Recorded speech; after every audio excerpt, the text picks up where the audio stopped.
Ei, aqui é a Iana Coimbra, jornalista, pesquisadora, doutora em comunicação, escritora, mãe, leitora compulsiva, e este é o podcast Aqui Tem Textão.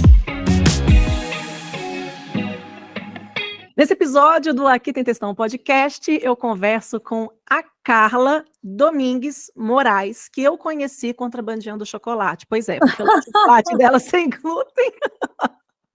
A gente estava em Curitiba, assistindo ao ensaio do espetáculo Recomeço, eu estava ali desidratando, e aí de repente veio uma mão gentil, apenas levantando assim, me oferecendo um chocolate, e eu comecei a comer o chocolate, porque eu não parava de chorar.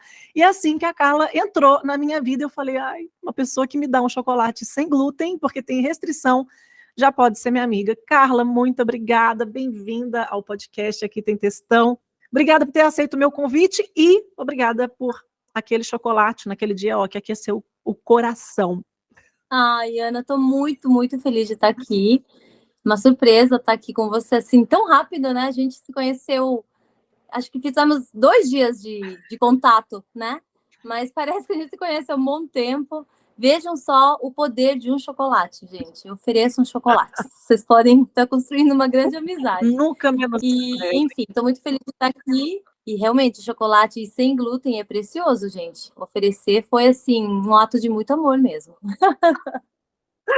Olha, eu tô aqui em Belo Horizonte, a Carla tá lá em Curitiba, por isso que a gente está fazendo essa gravação por vídeo chamada. Carla, e assim, no primeiro dia você me ofereceu um chocolate, no segundo dia eu te ofereci o meu livro, né? A gente pagou chocolate com livro. Com certeza, tá aqui.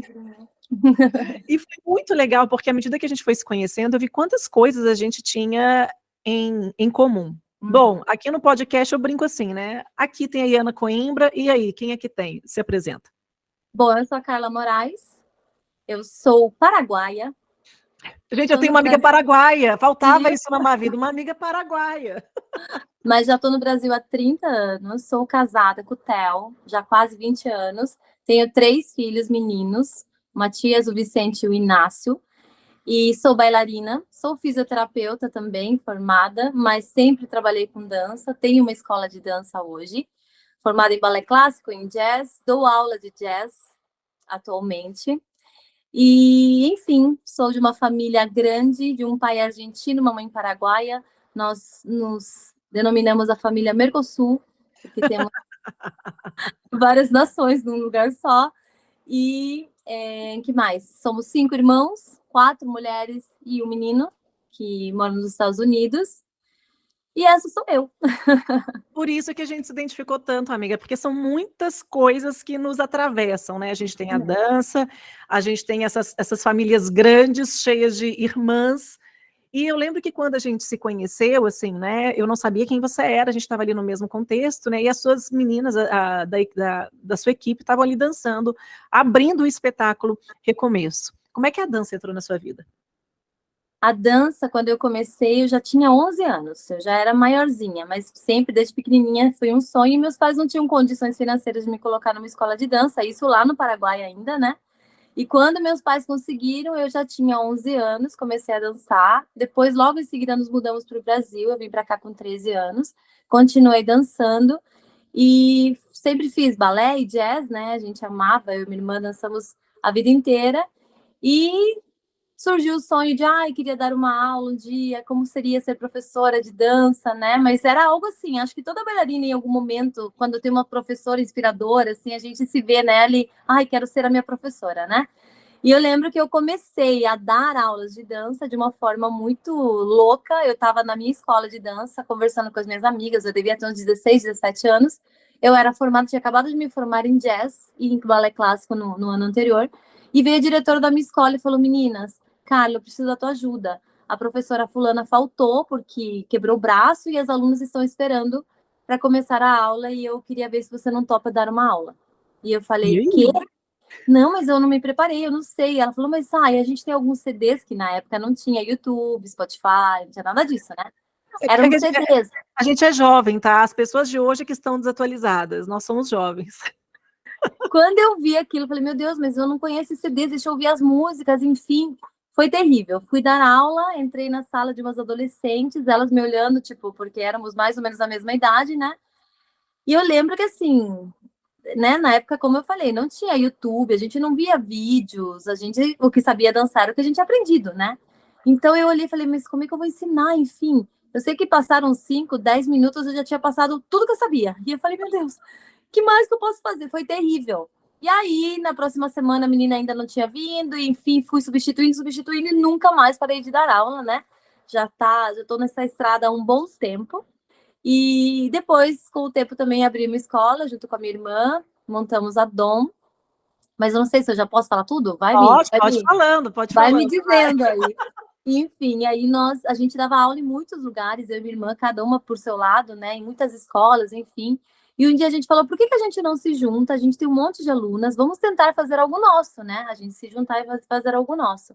E aí surgiu a ideia da Dom, né? O nome significa Deus opera milagres, é Dom, D-O-M, né?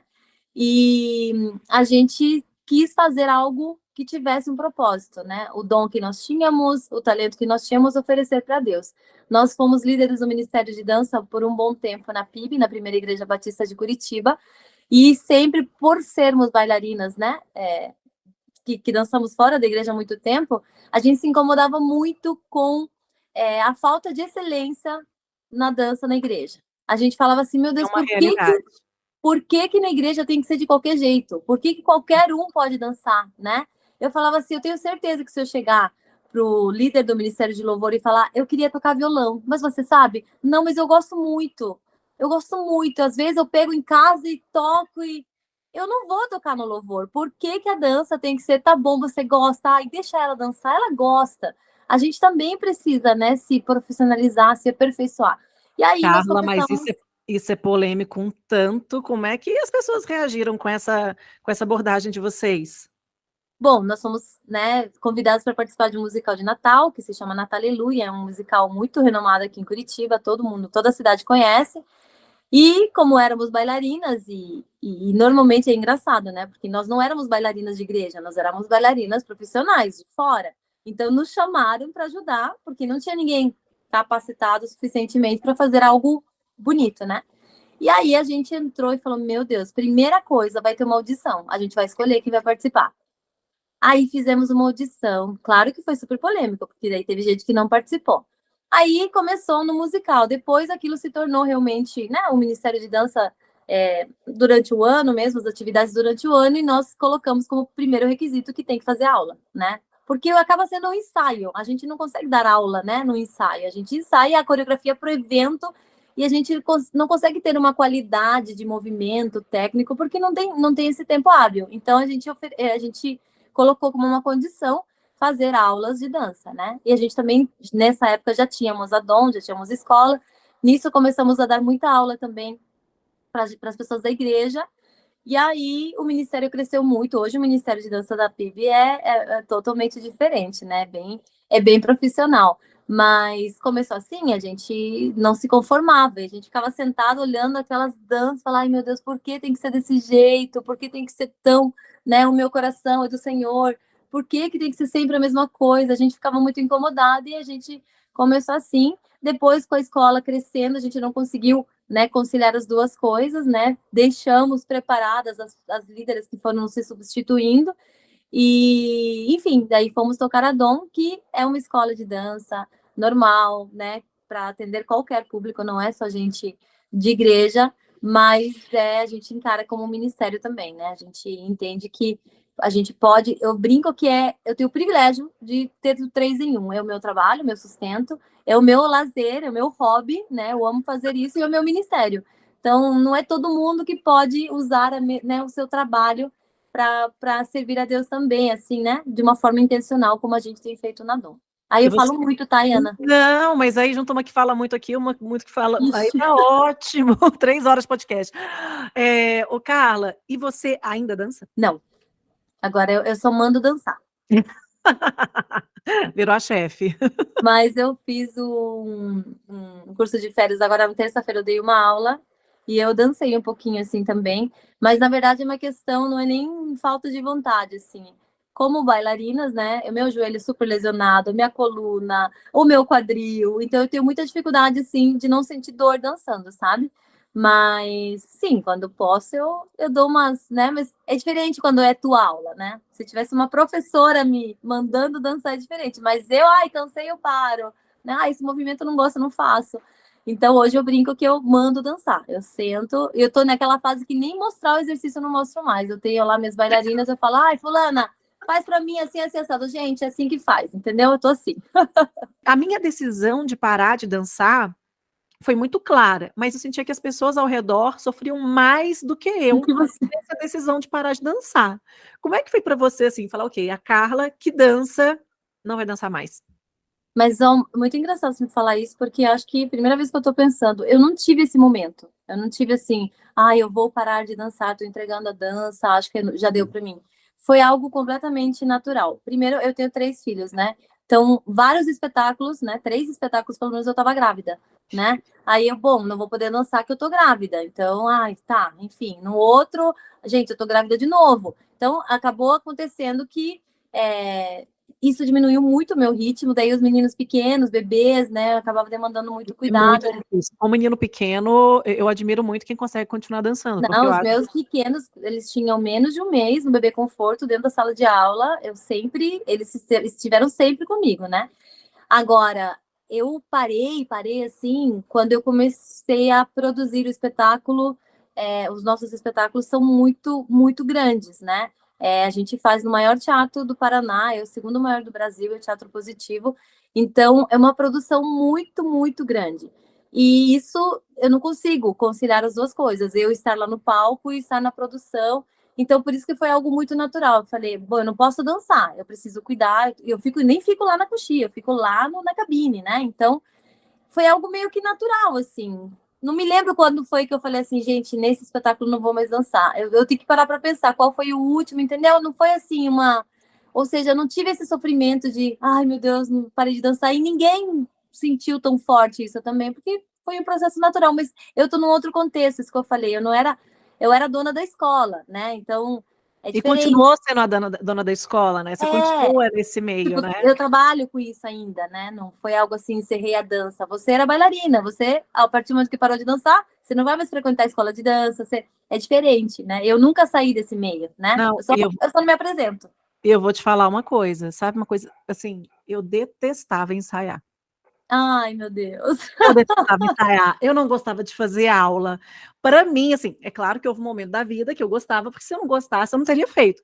Sim, Mas chegou no momento da vida, Carla, assim, que para mim ir para o ensaio e fazer plié, eu não aguentava mais fazer plié, e a vida da bailarina é fazer plié. A sua irmã, Bruna Domingues, arrasa dançando, maravilhosa, e aí eu estava olhando o perfil dela e ela fazendo, né, as rotinas. A vida da bailarina é isso, né, é a rotina, é a repetição. isso. E eu lembro muito claro, assim, quando, eu não tinha mais prazer nesse processo, e eu fui entendendo que era o fim de uma estação. Mas, ao mesmo tempo, a dança, e aqui no livro eu escrevo sobre isso quando eu falei no textão Voltei a Dançar, que está na página Voltada. 1, que, ela, de certa forma, não é que eu voltei a dançar, na verdade eu nunca parei, eu parei de dançar num palco, mas a dança também é uma forma onde eu acesso a minha criatividade, onde eu acesso alguns tipos de sensibilidade e de expressão corporal, e até de relacionamento com Deus também, que nenhuma outra ferramenta me dá. Então nesse dia do Voltei a Dançar, foi muito simbólico, eu estava aqui em casa, né, eu tô gravando aqui do meu escritório, aqui do lado tem um quintalzinho onde eu adoro tomar café da manhã, e aí eu estava com as crianças e meu marido colocou uma música para tocar, e me deu uma vontade de dançar, porque tem algumas coisas que me dão vontade de dançar. A coreografia que vocês dançaram no espetáculo Recomeço, era uma coreografia que eu olhava e falava: "Meu Deus, eu dançaria isso". Isso me dá vontade de dançar. E aí essa música que meu marido colocou, não lembro qual música que era, me deu esse impulso, e aí eu já fui dançando com os meninos. A Catarina, minha filha, ela faz balé de escola, nada muito, te contei, né, nada muito comprometido ou profissional, pelo contrário, falta inclusive motivação, eu acho que a preguiça que a mãe tem de ensaiar, tinha de ensaiar e fazer aula, passou para a filha, e aí a gente começou a dançar juntas. E foi uma forma muito legal de conexão com ela e também com o Nicolas, meu menininho, né, que estava com pouco mais de 3 anos. Já teve momentos, assim, que eu queria falar coisas para Deus e que eu não tinha palavras. E aí eu colocava música e dançava. E ali meu corpo ele falava de coisas que eu não sabia nem como colocar isso para fora. A dança para mim hoje é muito desse lugar. O que é a dança hoje para você? Engraçado você falando isso, porque eu escuto muito isso, assim, e o meu corpo, às vezes, eu não sei me expressar e eu quero dançar. E eu acho, assim, eu nunca tive esse sentimento, sabia? De, eu vou dançar para me expressar, assim, com Deus, tô dizendo. Talvez porque eu me converti depois, né? A dança para mim era algo, muita disciplina, eu encarava de uma outra forma. Eu não via a dança como uma liberdade, assim, como uma forma, sabe? E eu fui de uma escola onde era tudo muito rígido, sabe? Sabe aquela, como é que eu vou dizer, filosofia de que você ensina humilhando? E que daí a pessoa vai se sentir desafiada porque você... Então, eu tive uma escola assim, onde eu tinha medo de errar, onde se eu fizesse o movimento errado, eu ia ser envergonhada, eu ia ser humilhada, eu ia ser... Então, para mim, eu acho que inconscientemente eu ainda tenho a dança muito como algo, não, eu não posso errar, não tão assim, eu vou me soltar para dançar, vou ser eu mesma, não sei, eu tô pensando isso agora, tá? Você tá me fazendo umas perguntas que eu tô me fazendo pensar. Mas Aqui eu tem sempre questão, é isso, escuto. Carla, um parênteses. Eu brinco, em todos os cursos aqui tem questão, que eu tenho um quadro que eu chamo de perguntas incômodas. Eu faço umas perguntas, como repórter, minha vida era fazer pergunta, né? Perguntar coisa para os outros. E a gente existem algumas perguntas incômodas que não são confortáveis e que nos tensionam em lugares e que nos fazem chegar a conclusões que a gente não tinha chegado antes. Então, digamos que essa é uma pergunta incômoda aí, ó, para você, ó. Não, mas sempre, porque eu nunca tinha pensado nisso, assim. Mas eu sempre escutava e eu falava, e eu sempre pensava assim, nossa, eu sinto isso, né? Eu, quando eu quero falar com Deus, a última, nossa, nem passa na minha cabeça, eu vou dançar. Nunca, nunca. Nossa, eu me jogo no chão, eu amo falar com Deus quando eu tomo banho, porque eu apago a luz, ponho louvor e é o meu momento, que daí você já chora, já tá no chuveiro, já é muito bom. É assim, para mim, o momento de, quando eu não tenho palavras, eu vou tomar banho e eu vou chorar, é isso que acontece. Agora, dançar, de verdade, assim, é uma coisa que eu até tinha meio, como é que eu vou dizer, receio de falar, eu não sinto isso. Será que eu tinha também que dançar para me expressar Não, quando eu não tenho palavras, né? Mas tá falando isso e eu acho que, não sei se é essa explicação, mas a dança para mim era algo muito assim, não, muito presa, assim, tipo, eu não posso errar, eu tenho que fazer o melhor, eu tenho que fazer perfeito, porque, entende? Não sentia muito como uma liberdade, assim, para mim, tô falando, né? não, Não é mas o que eu ensino para as minhas alunas, mas é eu algo ia te que eu... perguntar isso. Mas faz Não, sentido, porque se a gente olha para a sua história, a dança realmente ela não foi esse lugar da liberdade, ela foi o não, lugar da disciplina. E sim. tanto que quando você chega com esse olhar da dança, dentro Veja, das igrejas, eu você vai... fui tentar acabar com a liberdade. Falei, ei, para tudo. Para de ser livre aqui que tem que fazer direito. Aí, Exatamente. aí vou te fazer uma pergunta incômoda, que é uma pergunta incômoda para você e para quem é do mundo da dança, porque esse mundo não mais me pertence. Como que a gente pode fazer para poder conciliar a liberdade e a disciplina? Tem como a liberdade dialogar com a disciplina? Eu acho que sim, eu acho que sim. Na situação específica da dança, eu acredito que quando você coloca qualquer, não só dança, qualquer coisa que você for fazer, para fazer com excelência, como se fosse para Deus, né? Tudo que a gente fizer, faça como se fosse para Deus. Quando você entende isso, você vai entender que a minha liberdade não quer dizer que eu vou fazer de qualquer jeito, né?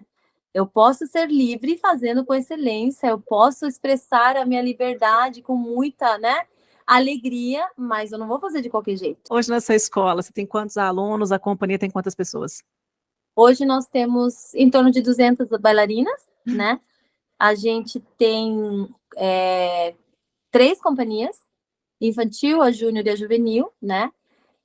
Não é todo mundo que é de companhia, nós entendemos que podemos preparar essas meninas, porque não é só ser uma boa bailarina, são muitas características que uma bailarina de companhia tem que ter, a dedicação é muito maior, né? Elas passam muitas horas na escola, além das aulas que elas fazem, daí elas têm o ensaio da companhia, daí quem é solista tem os seus ensaios de solos, né? Viajamos muito para festivais, a família tem que ser uma família que apoia, que acredita, que, né? Que incentiva, porque muitas mães acham, não, ela quer só dançar, só quer se divertir, não quero levar tão a sério assim, né? E às vezes a menina quer e a família não apoia, então a gente tem que fazer um filtro ali dessa bailarina de companhia, não só pela técnica, né? Tem todo um contexto ali para que ela possa se encaixar nesse meio. Mas é uma delícia, né? Dá muito trabalho, mas é uma delícia. A gente acaba entendendo que não é só dançar, né? Eu gosto muito de uma das nossas premissas da escola, né? Quando a gente fala de visão, como nós queremos ser vistos, né?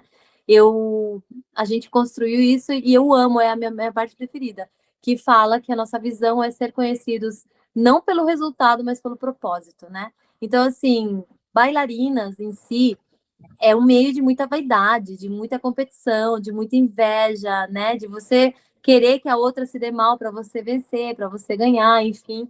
E aí eu ensino, né, muito isso para as minhas meninas, que a gente não tá lá só atrás de um troféu, só atrás de um prêmio. Gente, às vezes amigas até falam para mim: "Nossa, amiga, vocês ganharam, eu vi que vocês comemoraram um monte e tal, não sei o que. O que que vocês ganharam?" É um troféu, falei. Mas é um troféu de ouro? É um troféu assim? Não, é um troféu de acrílico. Dela, sério, mas vocês se matam de canto? Para as pessoas não tem lógica o que a gente faz. E se a gente for pensar, realmente, a gente corre atrás de um troféu de plástico, de acrílico. É só isso. Não ganhamos mais nada, né? E a alegria, eu estava conversando esses dias ontem, com uma aluna que foi conhecer a escola, enfim, e os pais falando, não, porque ela quer participar de festivais, porque ela quer ganhar prêmios, porque não sei o quê. E eu estava comentando sobre isso. Falei, quanto tempo você acha que dura a alegria de um prêmio? Qualquer prêmio, em qualquer área. Quanto tempo você acha que dura? Vamos ser realistas. Você ganhou o prêmio, dá aquela euforia. Daqui a pouco, normal. 15 minutos passou a euforia. No dia seguinte você acorda normal. É muito rápido, né? E eu tenho um texto que fala, não sei se você já leu, dos troféus invisíveis, Não. que eu creio muito nisso, sabe? Que a gente, como cristão, nós corremos muito atrás de reconhecimento, a gente corre atrás de palmas, né? De elogios, e a gente entende que isso tudo vai passar, né? São coisas muito passageiras. Um troféu que a gente ganha, quando eu morrer, vão ficar todos aí, né? Aqui onde a traça e a ferrugem vão corroer. Mas às vezes a gente tem atitudes que, para as pessoas, a gente até se torna meio ingênua, ou meio, né? Ai, que trouxa, ai, que inocente o que ela fez, que absurdo o que ela fez. E que para Deus é uma atitude de merecer um troféu, né? Só que esse troféu ninguém vê. É algo que todo mundo te julga como se você foi como é que fala? A boba da história. E que quando Deus olha, fala assim, muito bem, filha, você me agradou. E eu fico imaginando, visualizando no céu uma prateleira, que cada um tem a sua prateleira. E que toda vez que eu faço alguma coisa que para os homens talvez não significou nada, mas que eu sei que para Deus foi importante, ele pega um troféu e fala: Carla, olha aqui, hoje mais um troféu na tua prateleira aqui. E que um dia eu vou ver esses troféus. Mas ninguém vai ver, eu vou ver, eu vou saber. Um dia, quando Deus me encontrar, ele vai falar: ó, todos esses troféus você colecionou aqui, e quando ninguém estava vendo, ninguém bateu palma, você não tirou foto no pódio com esse troféu, mas parabéns, agora eu vou te entregar cada um deles. E eu corro atrás de troféus invisíveis.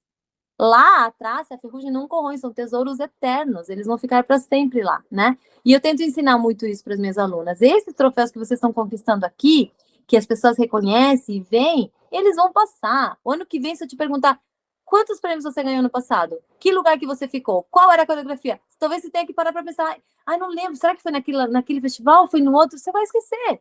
Mas aqueles que a gente conquista, que estão guardados na nossa prateleira lá no céu, eles não vão passar. É esses que a gente precisa conquistar. E é isso que eu falo. Como? O que significa o que eu estou falando? Por exemplo, quando você perdoa uma traição. Para os homens, você é uma trouxa, você é uma pessoa, absurda, que deixou-se, você não se valorizou.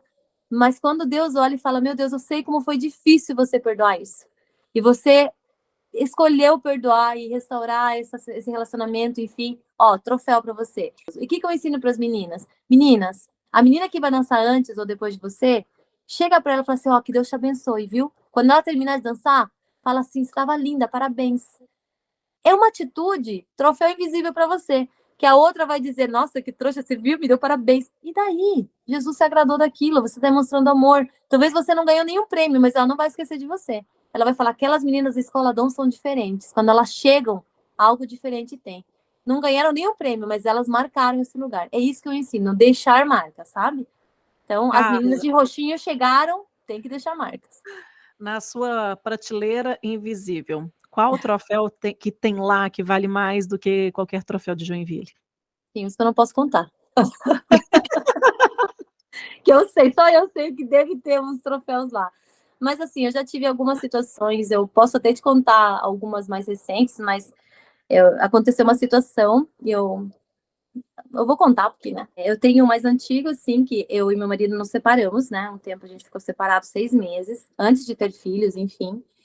E eu lembro que quando a gente separou, a gente brinca que nos separaram, porque a gente estava quase se matando, e veio minha mãe e a mãe dele e falou: chega, tchau, cada um pra sua casa. Foi uma intervenção que fizeram em você. Foi praticamente isso. E nós ficamos 6 meses separados, né? E eu me lembro que eu saí. Vocês chegaram no cartório? Vocês chegaram a fazer o tempo todo?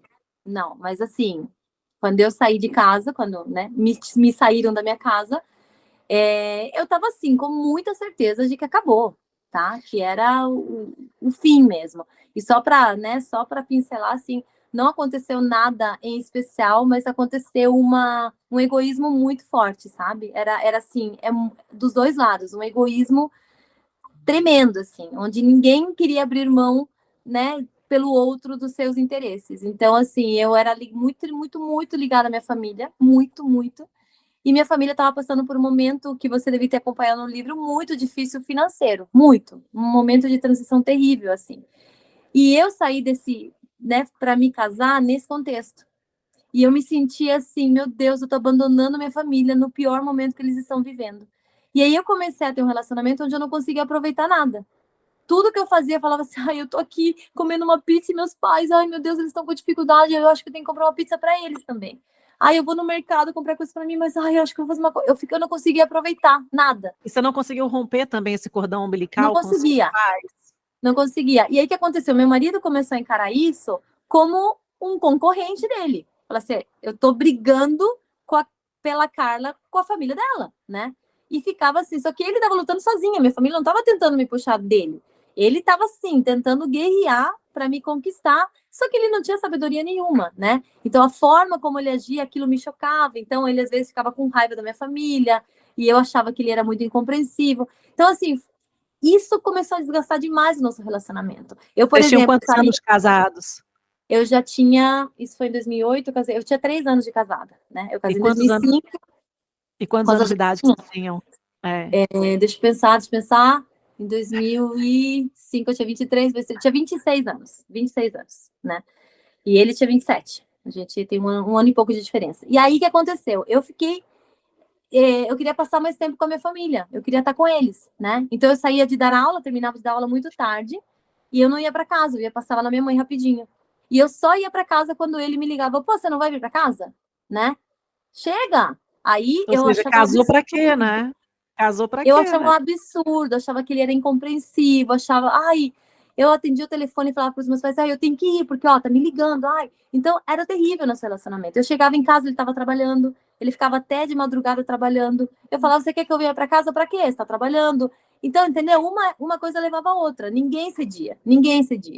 E aí, chegou um dia que a gente, né, quase se matou, literalmente. Foi uma briga bem feia que nós tivemos, e entendemos que deu, que era até perigoso, que, né, às vezes a gente escuta uns casos, assim, um empurrão, mas você mata a pessoa, dependendo de, né, de como ela cair. Foi terrível a nossa situação. E aí, o que aconteceu? Eu saí da minha casa e fui para os meus pais, com a certeza de que acabou, graças a Deus. Eu odiava o meu marido. Naquele momento, eu odiava, eu detestava. Eu, assim, me arrependi profundamente de ter casado com ele. Eu namorei 7 anos com ele, ou seja, já fazia 10 que eu tava. Eu odiava. E do outro lado também. Aí eu cheguei na minha casa, no dia, era tipo um domingo, na terça-feira me ligou um advogado, dizendo que ele queria marcar uma reunião comigo, que meu marido tinha ido lá no cartório, no escritório dele, pra gente assinar a separação, o divórcio, enfim. E eu fiquei assim, não, eu que quero me divorciar, não precisa ele me falar, não, tudo bem, eu falei. Ele teve, calma, eu falei, a gente vai se divorciar, mas deixa passar um pouco, né? Fui no escritório, tava tudo pronto, Iana, tudo pronto. E era só eu assinar, tinha que levar alguns documentos que ele me pediu e voltar no escritório para eu assinar. E eu saí de lá, assim, com tanta raiva, com tanta raiva. Eu queria que ele ainda tentasse lutar, né? Tipo, não, calma, vamos resolver. Não porque eu gostava dele, porque eu odiava ele. Mas, assim, me sentia assim, você que não quer casar comigo? Olha o que você fez. Continuava sendo muito egoísta, sabe? Eu continuava vendo só o meu lado. Como é que foi essa intervenção dos pais de vocês, assim? Eles perceberam que não estava legal? Não, eles Ninguém sabia. Eles receberam uma ligação dos vizinhos mesmo. Oh, mentira! Os vizinhos ligaram para os seus pais. Nós morávamos num apartamento que era do pai dele antes, e aí quando eles escutaram que a gente estava, né, passando do ponto de discussão ali, como quebrou a janela de vidro que eu tinha no meu quarto, porque eu empurrei ele, foi assim, entendeu? Foi por isso que eu falei que foi muito feio. Eu empurrei ele e ele caiu para trás numa porta de vidro, né, uma porta do meu quarto, assim, que dava para uma sacada. E aí os vizinhos escutaram, quebrou um vidro, eles estão gritando, meu Deus, vamos chamar os pais? Ainda bem que não chamaram a polícia, chamaram os meus sogros primeiro. E aí que eles entraram, chegaram nessa cena, né, a gente discutindo muito, enfim. E aí eles falaram, não, chega, pelo amor de Deus, vocês vão se matar. E aí minha sogra me levou para casa da minha mãe de novo. Podia ter dado muito errado. Os seus pais, antes vocês comentavam das dificuldades que vocês tinham, vocês procuraram algum tipo de aconselhamento nesse período, algum tipo de terapia, alguma ajuda para vocês não chegarem aos pontos extremos da história? Não, a gente tinha, né, amigos, pessoas assim que acompanhavam, mas assim, intencionalmente, né, com vontade de resolver, a gente era muito egoísta. Muito. Eu olho para trás e eu fico, meu Deus do céu. Eu não era aberta para escutar o que eu precisava mudar, entende? Aí o que acontecia? Quando alguém me abordava alguma coisa que eu precisava mudar, eu falava, não, a pessoa não me compreende, não entende, não tá vendo o outro lado, é por causa dele, é por causa. Então eu não era muito aberta, sabe? Então eu ficava, não quero mais falar, não quero mais saber, não quero mais procurar. E ele da mesma forma. Então foi muita imaturidade, foi muita falta de sabedoria, foi terrível, assim, né? Eu não assinei, né? Falei pro advogado que Deus tinha falado comigo e ele ficou indignado. O advogado não era cristão, enfim, achou um absurdo. E a única pergunta que ele me fez foi assim: tudo bem, mas quem vai dar notícia para ele? Eu ou você? Eu falei, não, eu vou ligar. Quando eu liguei, ele ficou muito bravo, muito, muito, muito bravo comigo, né? E eu fiquei 6 meses esperando uma intimação, alguma coisa para, né, pro litigioso, alguma coisa assim, e isso não aconteceu. Aos poucos, ele teve que me ligar para uma multa que tinha chegado no nosso carro, outra hora ele perguntou não sei o quê. Quando a gente viu, a gente tava trocando mensagem, daqui a pouco ele, você já almoçou? Vamos almoçar? Tô aqui perto. Daqui a pouco, vamos ver o filme. Quando a gente viu, a gente tava namorando de volta. E aí era engraçado porque era escondido, porque a gente tinha vergonha de tudo que tinha passado, né? Então eu namorava com meu marido escondida. Então eu falava para minha mãe, você é com a minha amiga, vou não sei aonde, e eu me encontrava com meu marido. E aí, e ele a mesma coisa. Foi ridículo. Mas foi tão gostoso, porque acho que o melhor momento de um relacionamento é esse começo, né? Será que vai me ligar? Será que me manda mensagem? Será que hoje ele vai pegar na minha mão? Será? A gente viveu tudo de novo. E quando a gente voltou, enfim, entendemos que Deus queria realmente fazer algo novo, nesse tempo, eu acho que eu nunca tive uma busca tão intensa por Deus quando eu tive aquela vez, e Deus falou tantas coisas comigo, e no momento em que eu quis desistir, Deus me deu uma palavra em Filemon, que dizia assim: talvez for necessário que ele se separe de você por um tempo, para que você o retivesse para sempre. E se ele te fez algum mal, coloca isso na minha conta. Quando eu li aquilo... Gente, está em Filemon onde? Pelo amor de Deus. Filemon 15, Filemon só tem um capítulo, Filemon 15. E aí eu fiquei assim, meu Deus, tá bom, Jesus, eu vou obedecer, eu vou aguentar mais um pouquinho. E aí, enfim, restaurou nosso casamento. Muito tempo, né? Muito tempo não. Em pouco tempo eu engravidei, perdi esse bebê. Mas peraí, calma que você foi muito rápida, a gente vai voltar um pouco nessa história. Como que foi contar para os seus pais e para os seus sogros que vocês iam voltar depois de um fim de um casamento que envolveu violência doméstica? Tipo isso. Violência doméstica da minha parte, o pior de tudo foi isso. A primeira coisa para deixar claro, gente, violência doméstica não é aceitável, não é legal. Que bom que as pessoas... Por isso que eu quero dizer. Foi importante falar isso. Que bom que houve uma intervenção dos vizinhos. Sim, em briga de marido e mulher, né? Tem aquele negócio, a gente mete a colher sim, né? A gente salva, eles têm um negócio assim, em briga de marido e mulher a gente salva a mulher. Exato. A gente salva todo mundo. Todo mundo, né? A gente salva a mulher, a gente salva o homem, às vezes salva o menino, às vezes tem criança. Então, violência doméstica é uma coisa com a qual a gente não pode Brincar, tolerar. Não pode brincar com isso. Então, que bom que os seus vizinhos entraram na história. Sim, poderia ter acontecido uma tragédia, com certeza. Com Né? certeza. Que houve, e outra coisa que é importantíssima nesse processo, quando a gente entende de violência doméstica, que vocês dois voltaram para uma relação, mas assim, com a situação muito posta daquilo que não seria tolerado, né? Vocês tiveram que estabelecer esses limites. Não, com certeza. E foi, assim, a vergonha, né? Exatamente esse... Como é que eu vou falar para eles que agora vai dar certo, que agora tá tudo bem, né? E aí a gente começou a sair escondido, enfim, tal, e daí tava perto do Natal, e ele falou para mim, bom, daí a gente saiu, e quando ele ia me deixar em casa, né? Ele foi indo pro nosso apartamento. Daí quando eu falei, o que você tá fazendo? Daí ele entrou no apartamento e ele falou, essa é a nossa casa. Essa é a nossa casa. Vocês não desmontaram o apartamento nesse período da separação? Não, ficou do jeito que tava, mas ele tinha ido antes, ele comprou um monte de comida sem glúten para mim, ele colocou nossas fotos, o apartamento tava todo limpinho e tal, ele falou, essa é a nossa casa, a gente mora aqui, e é aqui que a gente vai ficar, enfim. É que assim, Ana, foi um tempo em que os dois foram muito tratados, entendeu? Eu fui muito tratada por Deus e, por outro lado, ele também, e era o necessário para que a gente pudesse entender um ao outro. Por exemplo, uma coisa básica que para mim mudou completamente foi quando eu fui ler de novo o que a Bíblia fala que é amor, né? E tem um versículo lá em específico que fala, o amor não busca os seus próprios interesses. Quando eu li aquilo com outros olhos, eu falei, meu Deus, eu passei a minha vida inteira buscando meus próprios interesses. Eu fiquei o tempo todo buscando meus interesses. E ele também. Enquanto eu continuar, isso não é amor. Por isso que não acabou bem. E eu lembro que eu falei para Deus, tá bom, Deus, eu tinha lido aqueles 5 linguagens do amor, já leu? Sim, Gary Chapman. Eu falei, Deus, o meu tanque está vazio, eu não tenho o que oferecer. Como é que a gente vai fazer? Quem é que vai oferecer agora? Porque ele também não tem. Ninguém tem nada para oferecer aqui. Eu tenho plena certeza que eu não abasteci o tanque dele e ele não abasteceu o meu. E aí, vou oferecer o quê? E Deus falou para mim, foi tão lindo, porque Deus falou para mim, eu te empresto, pode deixar que eu abasteça teu tanque. Aí você vai ter o que oferecer para ele. Ai, meu Deus, que lindo. E Deus abasteceu o meu tanque. E eu falei, eu vou começar a oferecer o que Deus colocou em mim. E eu comecei a entender, a fazer intencionalmente coisas simples, Ana. Por exemplo, olha só, meu marido, ele ama carros, ama. Ele não gosta de futebol, mas é tudo de carros, ele sabe tudo e tal.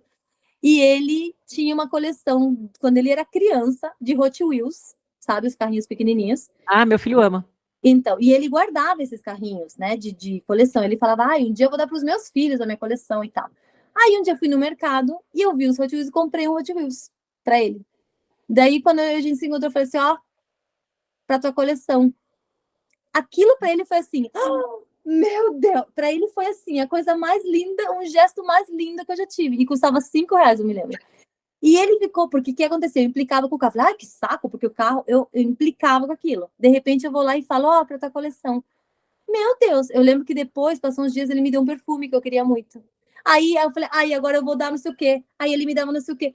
Porque é esse o segredo. A hora que você satisfaz o coração do outro e se preocupa com o interesse do outro, é automático que aquilo vai voltar para você, né? E aí vocês começaram a se alimentar de gestos que comunicavam amor, né? E começamos a encher as nossas memórias de memórias boas. Porque quando a gente lembrava um do outro, os arquivos que estavam mais recentes eram muito ruins. E as coisas boas era muito difícil acessar. Estava muito lá embaixo. Daí a gente falava, nossa, se a gente for mexer no nosso arquivo, tem que mexer muito para achar alguma coisa boa. Então, precisamos colocar em cima memórias boas. E a gente começou a fazer intencionalmente. Vamos num lugar tal, que a gente nunca foi? Vamos, não sei o que. Começamos a construir memórias boas, que quando a gente lembrasse um do outro, ia lembrar daquele último momento que foi bom. Então, assim, foi uma construção de restauração maravilhosa, assim, que a gente viveu. Um privilégio, sabe?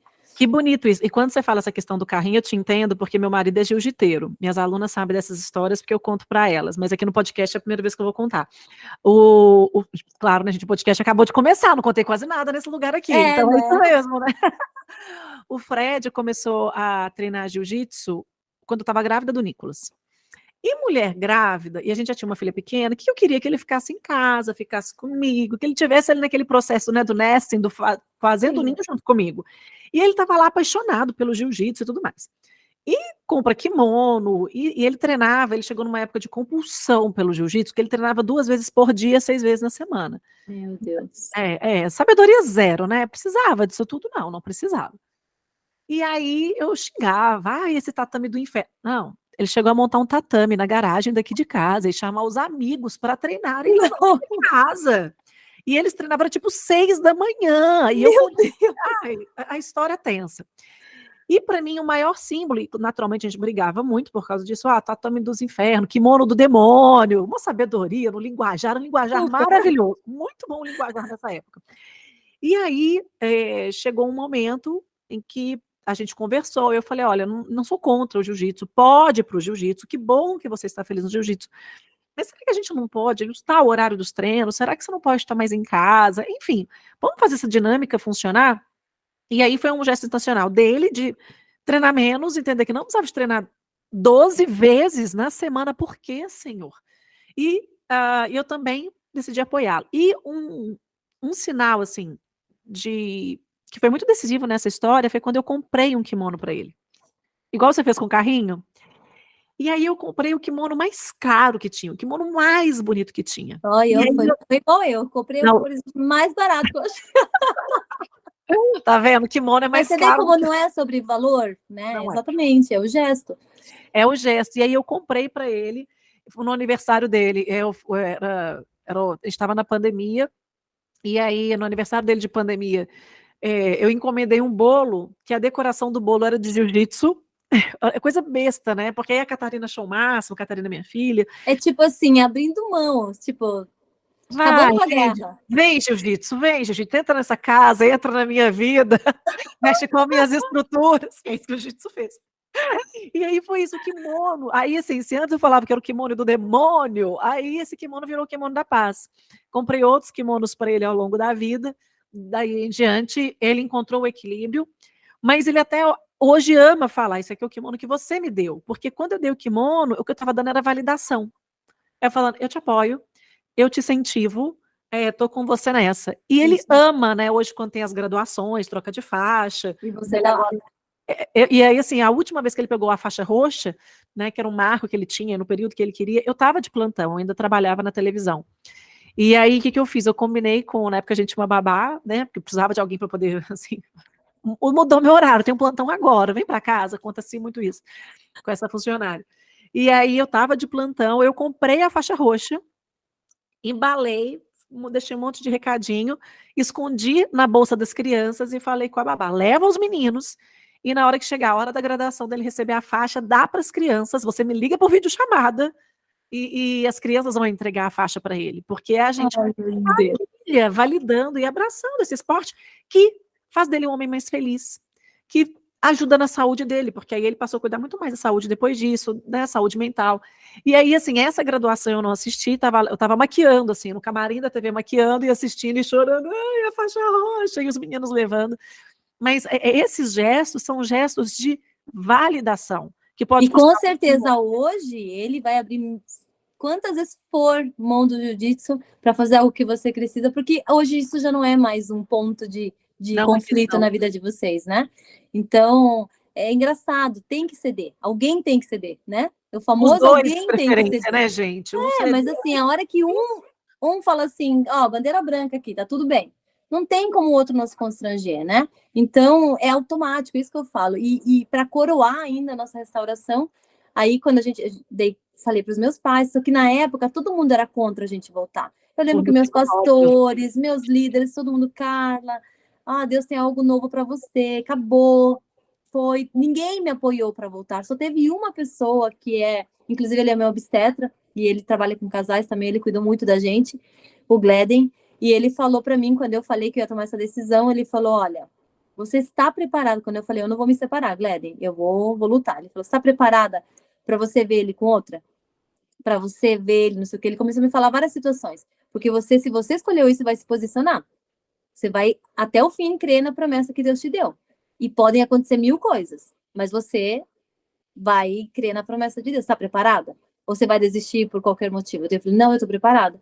A minha amiga falou assim, amiga, quando você assinar o divórcio, Não quer dizer que Deus vai olhar o papel e falar, ah, meu Deus, agora não tenho o que fazer, ela já assinou o divórcio. O papel não quer dizer nada.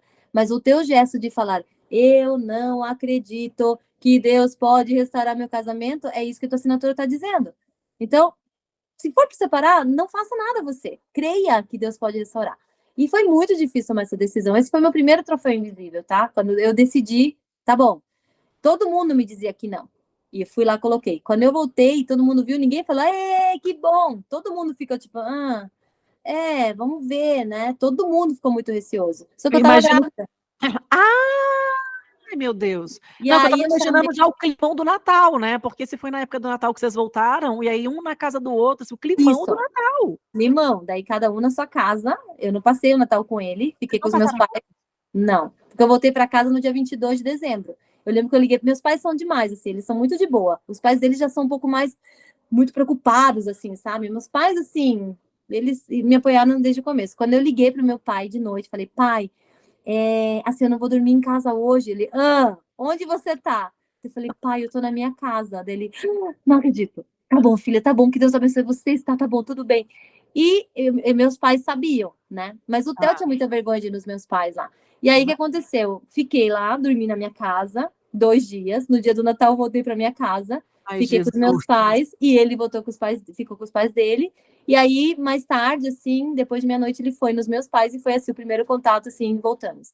Antes disso, eu tinha encontrado no shopping com os meus sogros, nós dois. Ah, A gente deu de cara assim, tipo, namorando oi, escondido, flagrados, flagrados namorando escondido com o marido. super! Ai, foi ridículo. E aí, então todo mundo sabia já, mas assim, a gente não tinha falado que a gente ia voltar e tudo mais. Quando eu chamei meus pais depois do Natal, para irem na minha casa, que a gente queria conversar com todos, pedir perdão pelo que aconteceu, testemunhar o que Deus tinha feito. Chamamos toda a família, meus irmãos, meus sogros, meus cunhados, todo mundo lá em casa.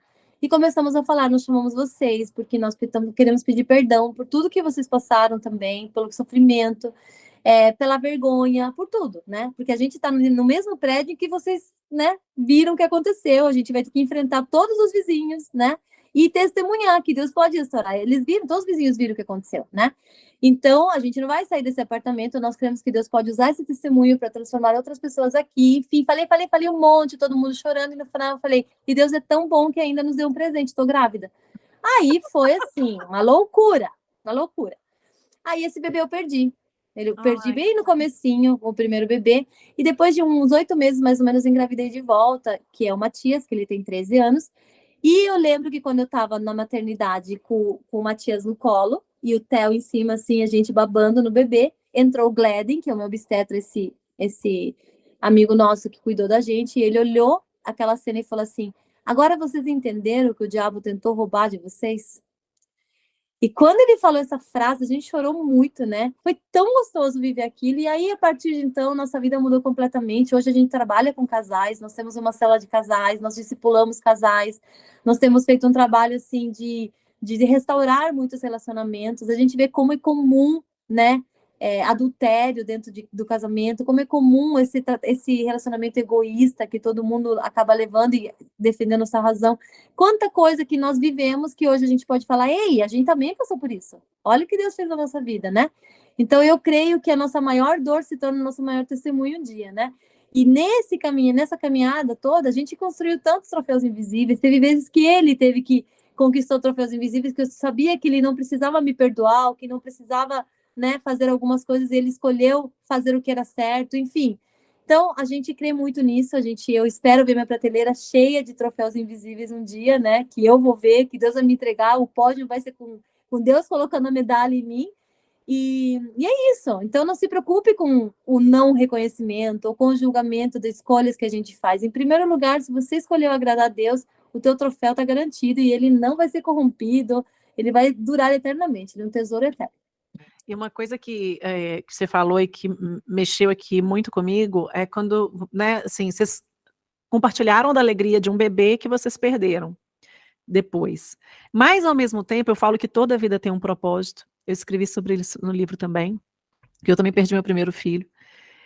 E essa questão, assim, de entender que toda vida tem um propósito, é entender que essa primeira vida que você gerou, que vocês geraram, tinha esse propósito de marcar esse recomeço e de mostrar para as pessoas de que, ok, Estava tudo errado, a relação estava toda errada, do jeito que estava, realmente não tinha condição de continuar. Vocês decidiram consertar, chamaram pessoas para ajudar, se reestruturaram, e aquela vida era para poder, assim, celebrar aquele momento. E para dar leveza para aquele retorno, né? Para todo mundo ficar, porque a criança alegra todo mundo, né? Então, assim, aquele receio que talvez eles ficassem, aquela preocupação acabou naquele momento. O foco foi, meu Deus, vamos ter um bebê na família, né? Era o primeiro na família. Então, assim, eu creio plenamente nisso, que Deus tinha um propósito com aquela vida, né? Mas que talvez a gente ainda precisasse tratar muitas coisas para ser pais, né? E aí, nesse tempo, foi quando a gente viu algumas coisas que a gente viveu, porque, assim, o que eu vejo hoje nos relacionamentos, Iane? E é uma área que a gente quer trabalhar, eu e o Theo, até estou abrindo aqui, porque é algo que a gente tem falado há um tempo ali, só entre nós dois, mas a gente percebe que nos relacionamentos, muitas vezes, existe um trabalho antes de casar, né? Um acompanhamento ali, enfim. Existe um trabalho quando acontece algum BO no casamento, onde a pessoa te ajuda a dar um passo de quero restauração, mas a gente fica muito sozinho no processo de restauração. Porque é como se o líder ou a pessoa que te acompanha falasse, que bom, resolveram voltar, que bom, voltem, agora que Deus abençoe. Missão cumprida. Mas ali que começa a luta, o dia a dia, as lembranças, é terrível, é terrível. E nós queremos trabalhar nesse momento, né? Não é o antes, não é a hora de... Porque é quando, assim, o casal resolveu, sim, a gente quer se restaurar, perdoar, estamos nos perdoando. Bom, agora vai ser difícil, agora o bicho vai pegar. E é aí que nós queremos entrar para ajudar esse processo de restauração, a construir, como eu te falei, memórias boas, novas, a ceder, a encher o tanque um do outro, a pedir emprestado para Deus um pouco de gasolina quando você não tem mais. Esse processo de restauração é muito difícil. A gente sofreu muito, porque apesar de decidir, de entender que sim, era isso mesmo, foi muito difícil esse retorno, sabe? Porque o dia a dia começou a mexer de volta com lembranças, atitudes que ainda não estavam completamente tratadas dos dois lados. E aí a gente se sentiu muito sozinho. Algumas pessoas falavam assim, vamos deixar eles ali, entendeu? Mas não é para deixar. É a hora que tem que aproximar. Dar certo, entendeu? E é nisso que a gente quer trabalhar. A gente está com um projeto ali para trabalhar nessa área com os casais. Quem quiser procurar vocês para esse tipo de aconselhamento, esse tipo de cuidado, onde que pode encontrá-los? Pode nos procurar no Instagram mesmo, por enquanto, né? A gente ainda está estruturando como que vamos trabalhar nesse ministério, mas hoje pode nos procurar pessoalmente mesmo, né? Se tiver alguém aqui em Curitiba, nós temos uma célula toda sexta-feira lá na PIB, às 8 da noite. É uma célula de casais. É um começo, né? Estar ali com outros casais que também viveram histórias assim. Nós temos um grupo de discipulado nos sábados, que a gente também onde a gente vai caminhar com a palavra de Deus, e é demais, porque às vezes você não está falando do problema, mas a palavra de Deus confronta. Então, tem lições que você vai entrar que vai fazer um rebuliço no casamento, né? E aí começa um trabalho, a palavra de Deus é maravilhosa, é viva e eficaz, né? Então, não tem como alguém ficar igual depois que é confrontado com a palavra. Quais então, são os arrobas de vocês? O meu é Carla, o meu marido não tem, tá? Meu marido é péssimo de tudo. Ele não tem iFood, não tem Uber, não tem nada. Ele não tem nada. Então, o meu é carla.d, só o D, não D, D Moraes, com I, @ né? carla.dmoraes. Ô, Carla, e a gente estava falando que toda vida tem um propósito, e a gente viu que a primeira vida, né, a vida do seu primeiro bebê tinha essa missão de celebração, mas a vida dessa quarta filha, da Natália, você já conseguiu identificar qual que foi o propósito da vida da Natália? A Natália é minha sexta filha, tá? Porque eu perdi um, aí eu tive 3 meninos, no último eram gêmeos, e um não se desenvolveu, né, do Inácio, e daí engravidei da Natália, minha menina tão desejada. O Inácio, então, ele era gêmeo? Eram gêmeos. E daí um embrião não chegou a se desenvolver, né? Daí não precisei fazer curetagem, nada, o corpo mesmo absorveu. E aí a Natália, então eu tenho 3 filhos no céu e 3 filhos na terra, né? Aí, só que a Natália é uma situação difícil, assim, porque o Matias era a Natália, o Vicente era a Natália, o Inácio era a Natália, né? Eu sempre, desde pequena, o meu nome é Natália, tá? Meu nome é Carla Natália. Sério? E olha só a história de Natália. E aí, quando eu engravidei, eu lembro que a gente ficou escolhendo nomes. E olha, meu marido, ele é muito esperto. Aí eu falei assim, que nome que a gente pode dar se for menino? E como nós somos, né? Eu sou paraguaia, meu pai é argentino. Tem os nomes que pra gente é comum lá, mas que aqui não é muito comum, né? E eu queria que fosse um nome assim, que aqui fosse diferente, mas que lá fosse um nome normal, né? Aí eu falei pra ele, e nome de menina, se fosse menina? Olha o que ele falou pra mim, depois ele me confessou, né? Ele falou assim, eu gosto de Natália. Eu falei, ai, que lindo! Falei o meu nome e tal, não sei o quê. E na minha família eu sou Ná, meus sobrinhos me chamam de Naná, meus pais me chamam de Nata, porque me chamam de Natália na minha família. Mas ninguém usa Natália, ninguém nunca usa, e eu amo esse nome, mas nunca ninguém me chama de Natália, né? Você E quer que a daí eu gente falei chama de assim, Natália? A gente chama de Natália. não, Se agora eu fosse chamar de Natália, vou amiga. ficar confusa com a minha identidade agora, acho que não. Mas aí eu falei assim, ai, que legal minha filha ser Natália, né? Pensei. Depois de muito tempo, então eu falei assim, ele falando para um amigo nosso, falou assim, eu vou falar o nome de qualquer outro que não seja dela? Ela vai falar, mas quem é fulana? Aí eu, por exemplo, eu vou de Giovana, quem é Giovana? Então eu falei Natália, é o nome dela mesmo. Então, foi assim que surgiu essa possibilidade de nome e eu amei. E daí fiquei na expectativa de ter a minha Natália. Eu sou uma família de 4 irmãs, né? Meu mundo é balé, bailarinas. Eu nunca imaginei que eu ia ser mãe de menino. Eu sempre na minha cabeça, meio que inconsciente, quando tiver minhas filhas, né? Minhas bailarinas, mas eu nunca imaginei que ia ter 3 meninos. E quando eu engravidei pela última vez, agora, né? Foi no final de 2022, eu não estava tentando engravidar, eu estava assim, se um dia acontecer, tudo bem, mas eu não estava tentando engravidar, né? E aí eu ia fazer uma endoscopia, e eu sou meio neurótica. Então, tudo que eu vou fazer, eu falo, e se eu estiver grávida? Acho que é porque eu quero muito, né? Daí eu fico, mas vai que eu tô grávida, vai que eu tô grávida, eu tô fazendo um negócio que não pode estar grávida. E a endoscopia tem uma pergunta, né? Tem chance, né? Tem suspeita de gravidez? Falei, vai que eu tô, né? E a minha menstruação realmente estava atrasada. E fiz o teste, eu tava grávida. Falei, meu Deus, eu não acredito, tal, enfim. Nossa, foi uma loucura. Imagina uma explosão de felicidade, assim, inigualável e uma tristeza profunda. Foi Você estava com terrível, quantos né? anos quando você engravidou da Eu Natália? tava com 41. E aí, enfim, aí foi assim, a alegria de todo mundo sabia que eu queria muito, né? Aí não aguentei, no Natal ia dar mais ou menos umas 10 semanas de gestação, já dava para fazer sexagem, né? Fiz sexagem, vi que era uma menina, fiz revelação. Você chegou a ver o vídeo da revelação quando eu conto que é menina? Ai, é a coisa mais linda do mundo. Gente, Ah! corram no perfil da Carla para ver a revelação. Super emocionante. E aí eu escrevi como se a Natália escrevesse uma cartinha para cada um, sem revelar que era a Natália, né? Tipo, vovô, quero ver isso. Cada um recebeu uma cartinha do bebê.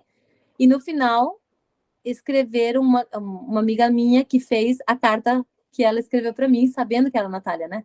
Aí eu começo a ler a carta, né? E só no final, porque eu falava assim, que nome que vai combinar com os meus meninos? Eu já esgotei nome de menina, eu pensava, né? E daí no final ela fala assim, não precisa se preocupar com o nome, porque você já escolheu faz muito tempo. É a Natália. E aí foi aquela, meu Deus, acho que eu nunca senti uma emoção tão grande na minha vida, né? Foi uma explosão.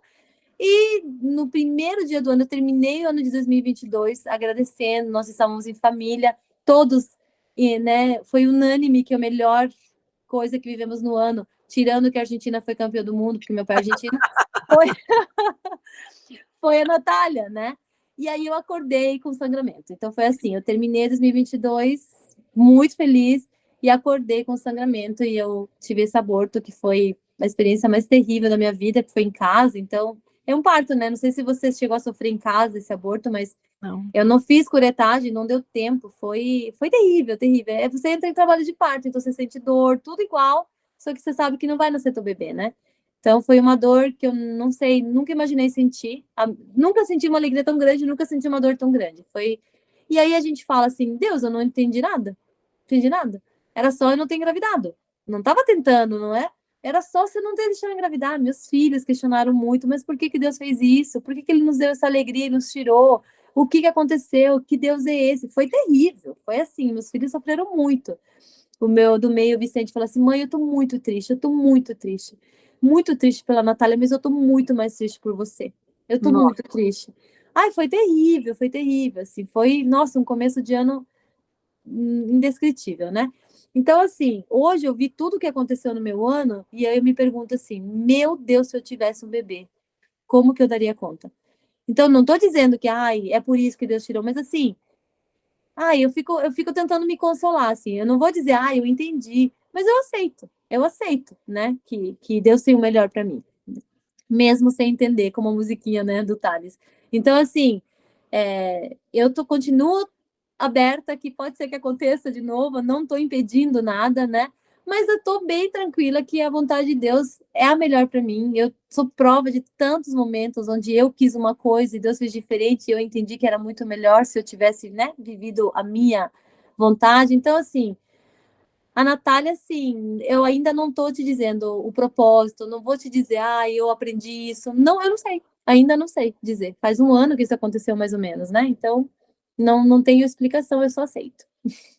Teve uma postagem quando eu fui olhar no seu perfil, e quando você coloca a roupinha ali, né, de bailarina, e aí você escreve, né, que você queria muito tê-la conhecido. Uhum.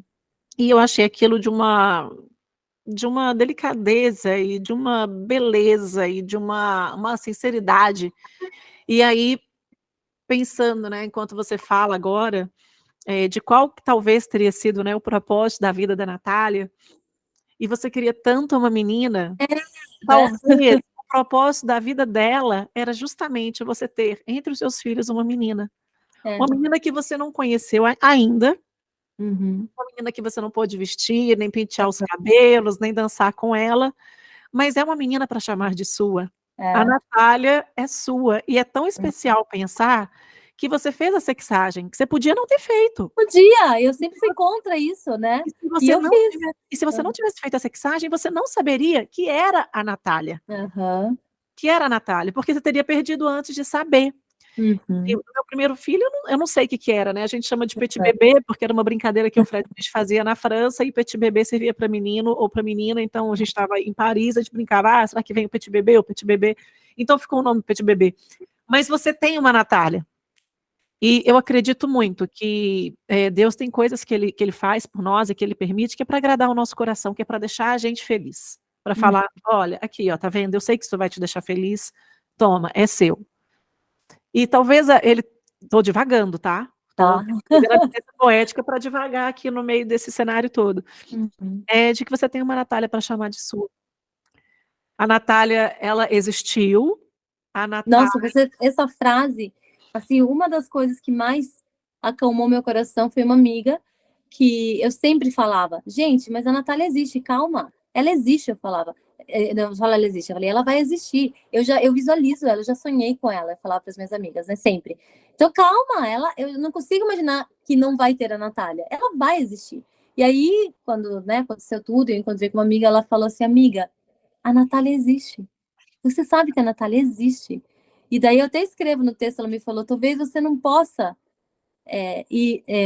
ela não veio até você, mas você pode ir até ela um dia você vai até ela, né? Então, assim, aquilo, ela não precisou passar por nada desse mundo, né? Ela está diretamente com o pai, ela existe, ela é minha, um dia eu vou encontrar, mas ela está com o pai, né? Ela é tão preciosa, Deus sabe o quanto é um tesouro, que ele está guardando ela, né? Então, esse tipo de coisa dá um certo consolo, mas eu confesso que, pô, Deus, não precisava ter deixado eu engravidar, então, né? Para não viver tudo isso, mas é assim que a gente tenta se consolar, né? Entender que um dia a gente vai se encontrar.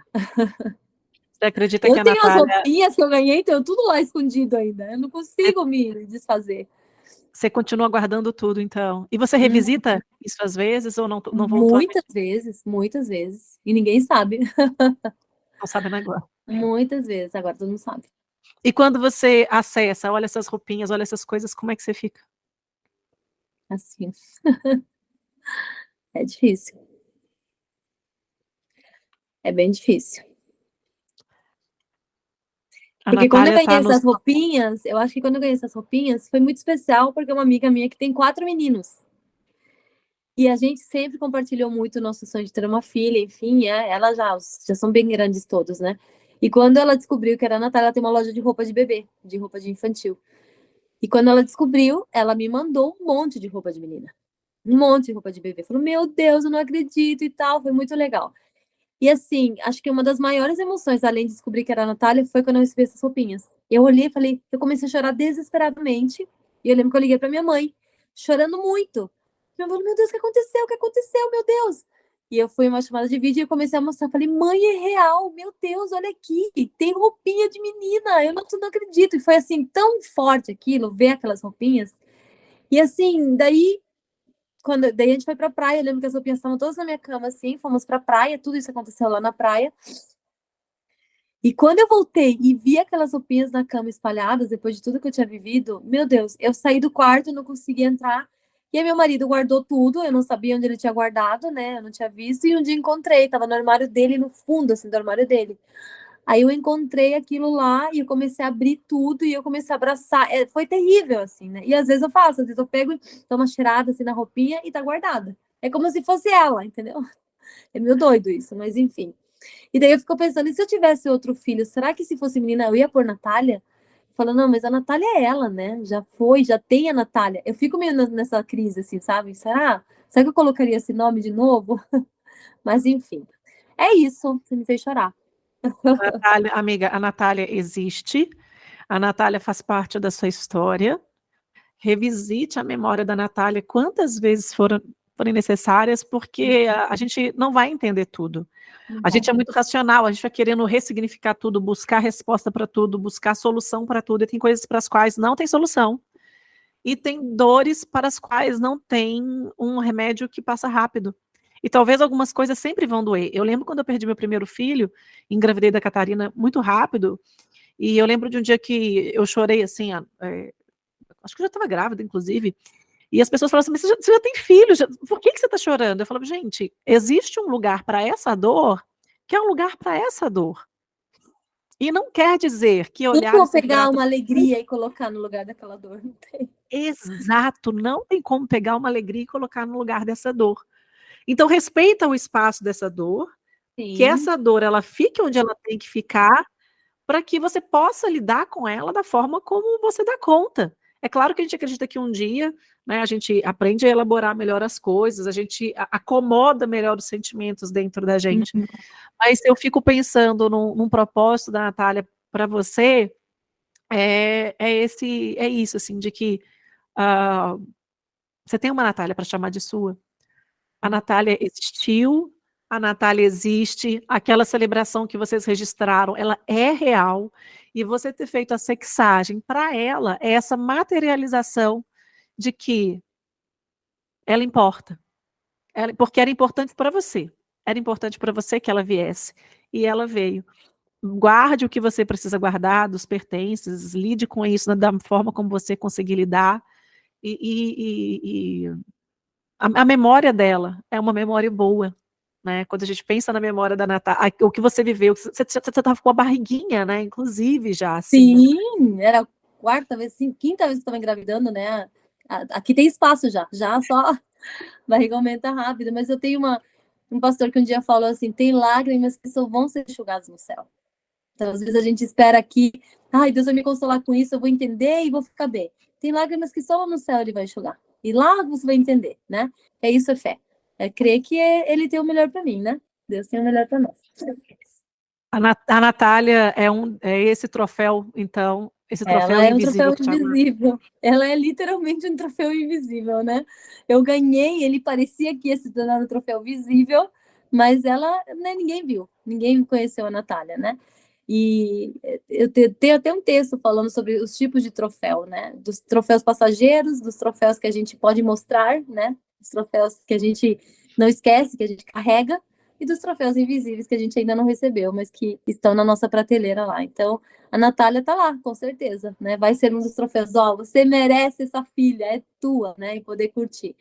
Então, é assim que vai ser, tá lá na minha prateleira. Carla, obrigada demais por essa conversa que a gente passou. Começamos falando de dança, fomos falar Nossa, de casamento, falamos de troféu, falamos de dos perda, de filhos, luto.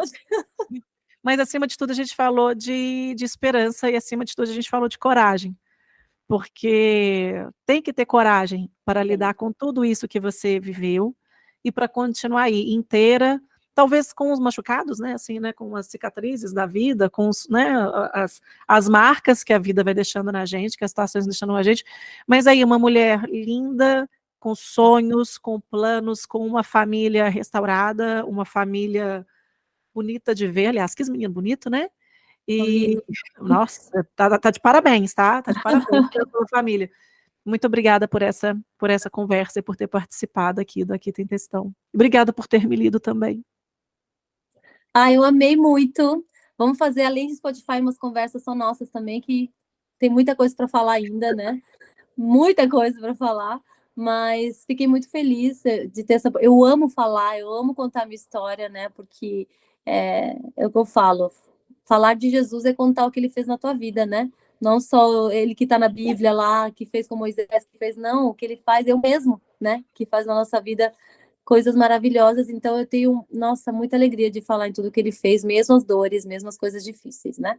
Que traga esperança, bem, como eu falei, passei, aconteceu, tudo isso aconteceu, mas eu tenho uma vida plena, né?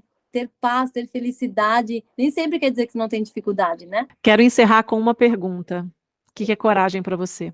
Coragem, para mim, eu acho que para mim, coragem é colocar o pé e esperar que Deus coloque o chão. Com a certeza que ele vai pôr o chão. Beijo. Muito, muito, Beijo. muito obrigada por essa Amei. conversa. Obrigada a você pelo convite, Ana. Amei essa amizade que a gente está construindo em tão pouco tempo.